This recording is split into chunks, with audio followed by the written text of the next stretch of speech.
디스크 스케줄링의 이제 마지막 부분에 조금 더 마무리를 하고 넘어가야 될 것 같습니다. 우선 여러 가지 이제 스케줄링 concept에 대한 얘기를 했는데 그거를 실제 그러면 이제 프로그램을 어떻게 표현할 거냐 하는 문제죠. 그래서 예를 들면 이제 C 룩을 우리가 쓴다고 하는데 도대체 이걸 어떻게 만들 거냐 하는 얘기입니다. 사실은 의외로 간단합니다.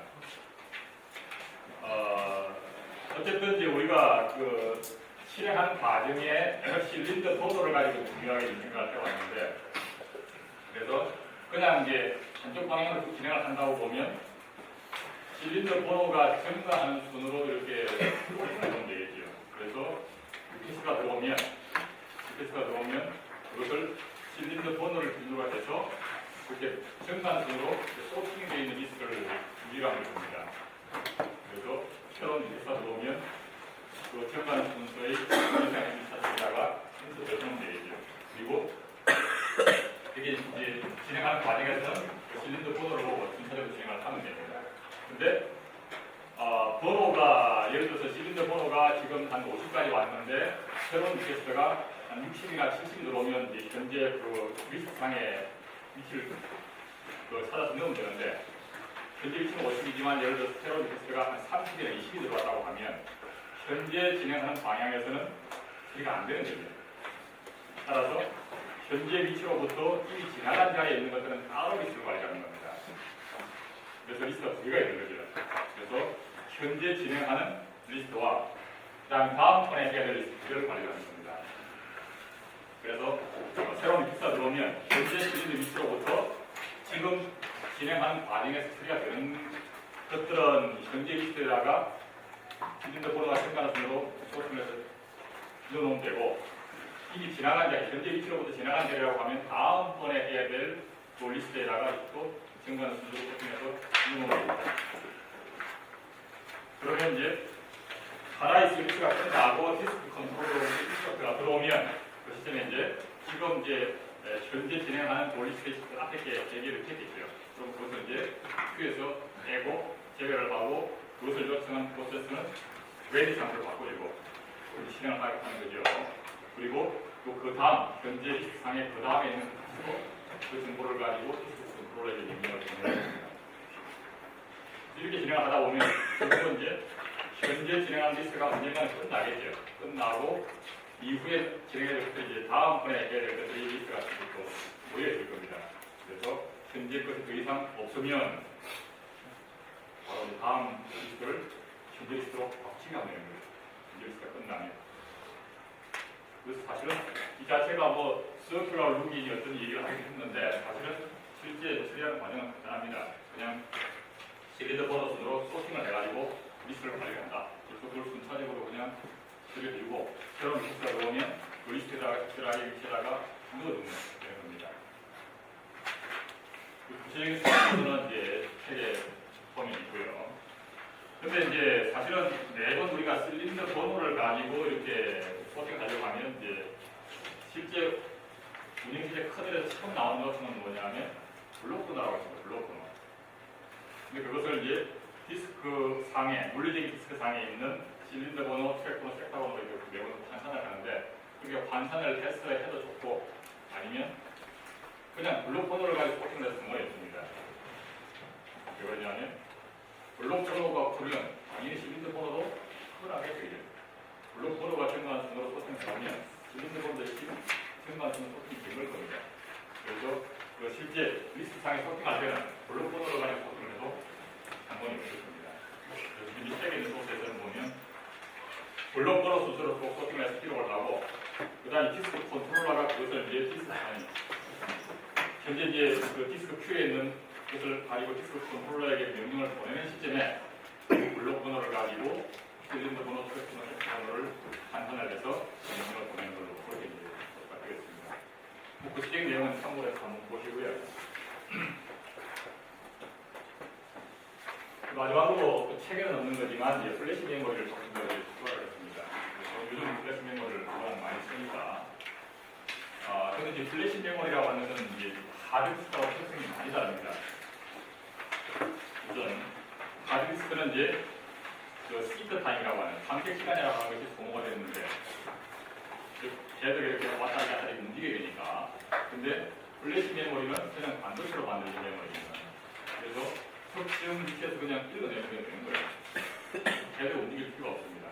시크타임이 없는 거죠.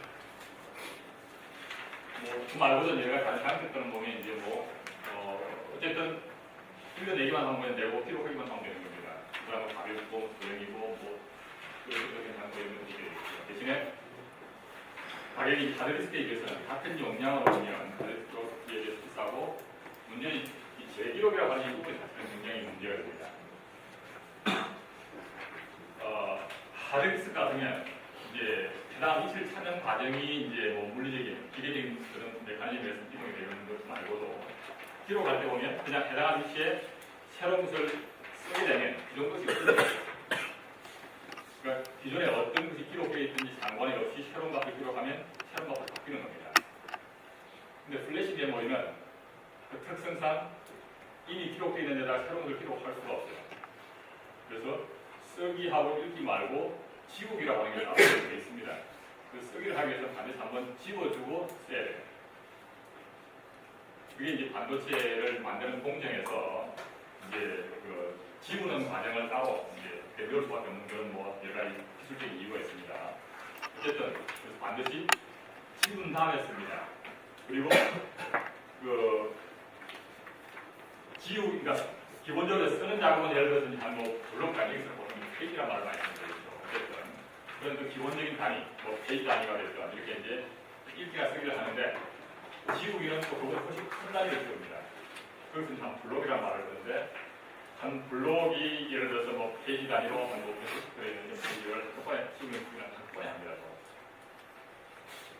그래서 지우기는 상당히 큰 용량을 한꺼번에 왕창 지워야 되고 그 다음에 읽기나 쓰기는 그 중에 읽기나 쓰기를 가능합니다.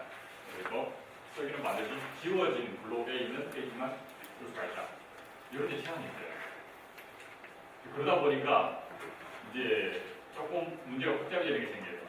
예를 들면 파일 시스템에서 어떤 한 파일에 대한 내용이 이 디스크 블록상에 예를 들어서 100분 블록에 기록이 있다는 거예요.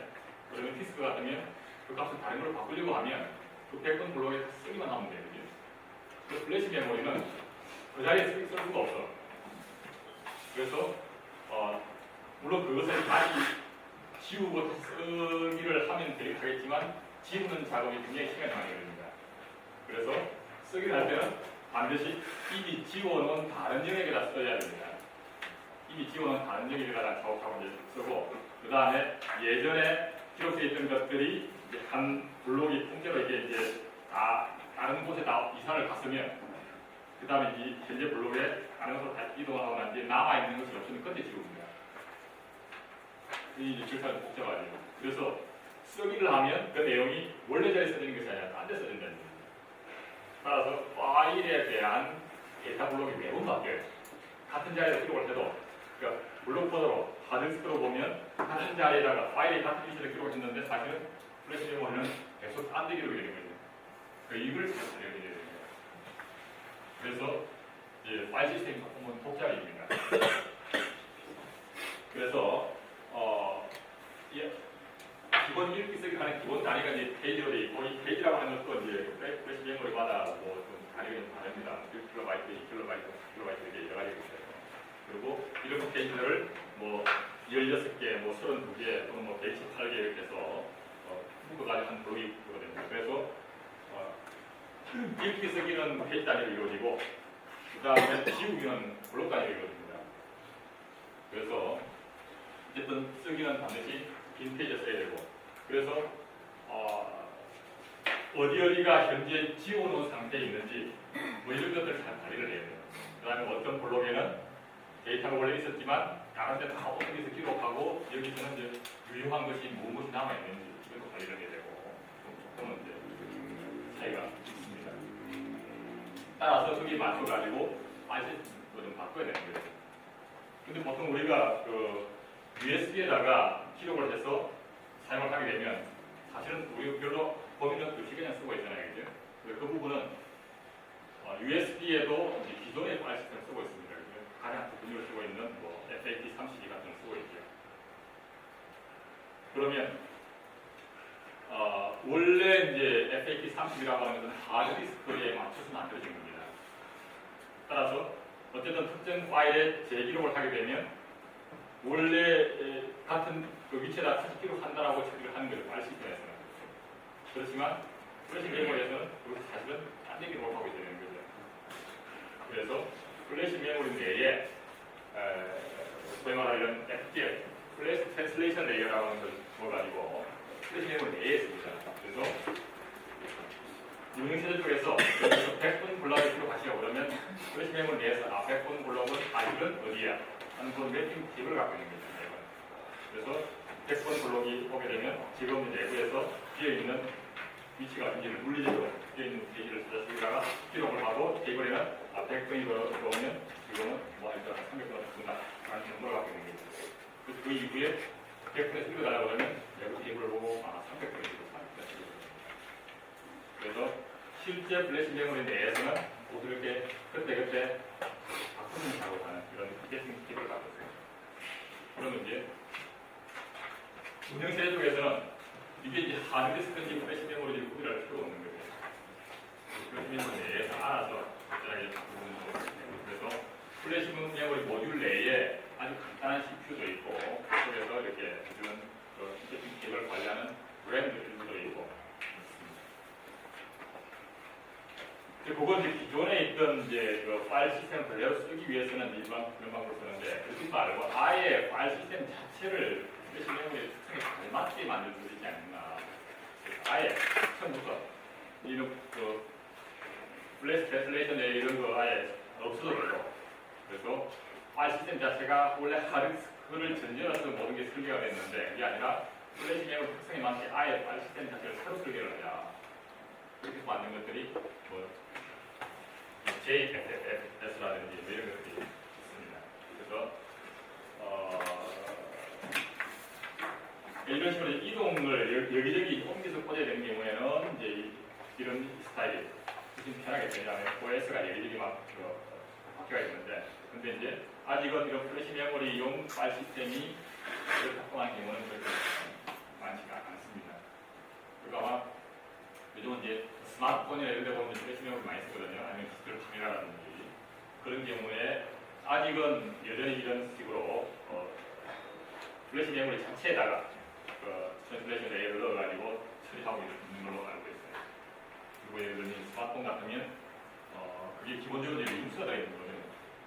리눅스가 들어있고 그걸 해서 표준 파일 시스템이 이제 EXT 시리즈로 나오고 있습니다. EXT2, 3, 지금 EXT4까지 나오는데 아마 EXT4를 쓰는 것 같더라고요.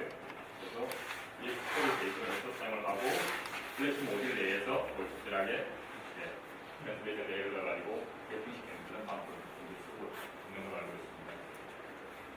물론 이 리눅스에 보면 이 JFFS라든지 이런 파일 시스템 서비스를 제공하고 있습니다. 여기까지 해서 이제 디스크에 대한 얘기를 마무리하겠습니다.